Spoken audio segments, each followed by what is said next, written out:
Good evening, Pastor Foster, Illinois State Convention, and Providence Missionary Baptist Church.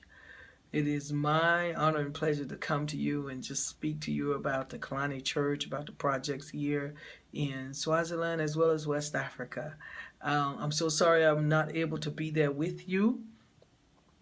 But I'm in Atlanta right now in the States working, but I will return to Ghana, West Africa on June 18th to continue my assignment and possibly finish up in January 2018, at which time I will definitely come to Chicago. So sorry I'm not able to be there today. So today this project is a praise report about the church that you was instrumental in helping us to build. The community of Kalani is just so happy and thankful and grateful that God placed it on your heart to help them to get a church. As you know, Providence started with this community in 1995 when I was commissioned by the National Baptist Convention to go to Swaziland. From that point on, we have been working with them, and they have appreciated the fellowship, the partnership. Providence has built a school, a double stream school, where children are now able to go to school without walking 5 to 10 miles. When they graduate from this school, they're able to go to boarding schools in other towns.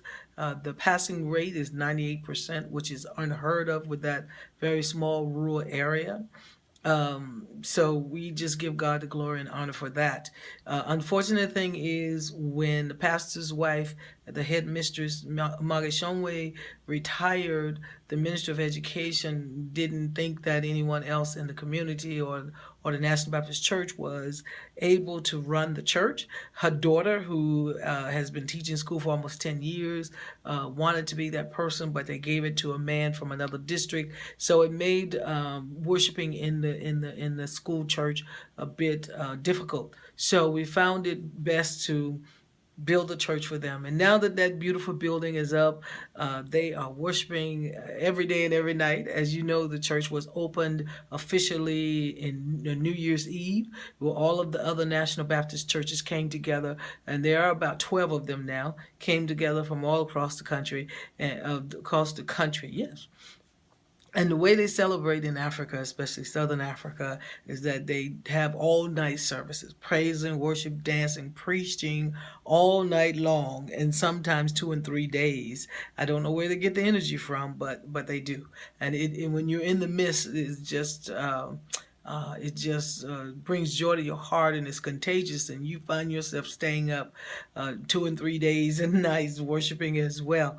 So they are enjoying that. The church is being an instrumental part of the community, bringing people together, helping the widows and the orphans and the vulnerable children, just doing what God called them to do as missions and stewards. The church is a beacon of the community.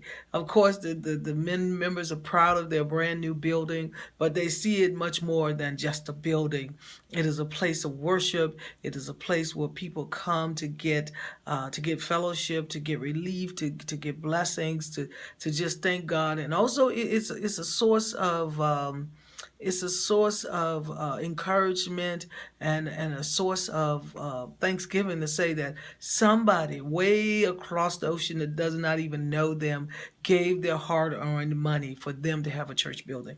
It's a story. It's truly a Christian story of how we work together as Christians, and we provide support to each other. So Pastor Shonwe and his wife, Margaret Shonwe, who is the retired school teacher, head mistress of the school, are doing well. They're doing what they can do to continue to support the community, the orphans, the widows, the vulnerable children, with food, shelter, funding, whatever they can do. So the plan for the church next is to have a preschool, because in Swaziland, children cannot go to primary school unless they've gone to preschool. So there is a preschool that Magashonwe started on the church ground, on the school grounds, but again, that process has now been taken over by the Minister of Education.